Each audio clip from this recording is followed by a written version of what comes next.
Yesterday's high energy continues very strongly today, but with an opportunity to sort of broaden our perspective. I'm Jeff Jower. And I'm Rick Levine on this Thursday, January 2nd for Planet Pulse.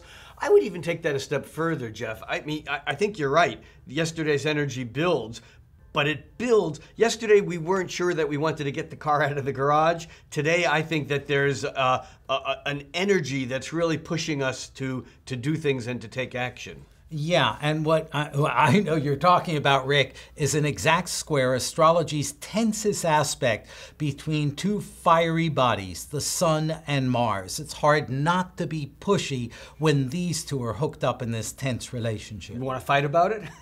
Sure, but after the show. The problem with the Sun square Mars, I mean, the good news is that it energizes us. It's hot. It is active, action-oriented.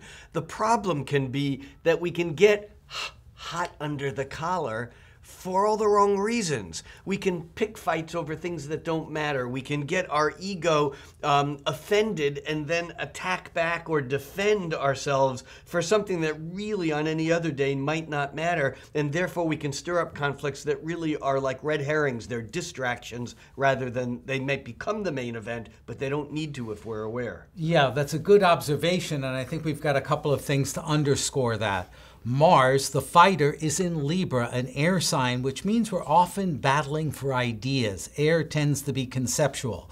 And shortly after noon today on the east coast of the U.S., the moon shifts out of disciplined Capricorn and moves into airy conceptual Aquarius.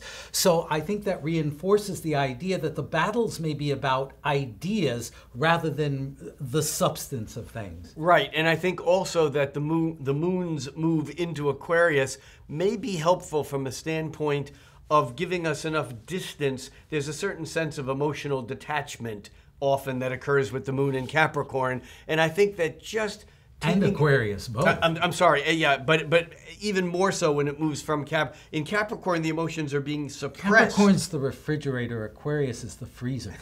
well said. But I think that what happens is that in Capricorn, we can hold back, we can suppress our emotions, but that fiery square can actually explode them.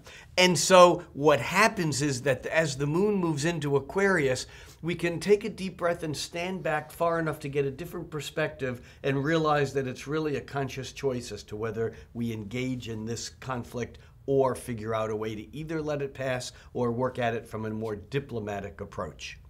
I'm Rick Levine. And I'm Jeff Jower for Planet Pulse.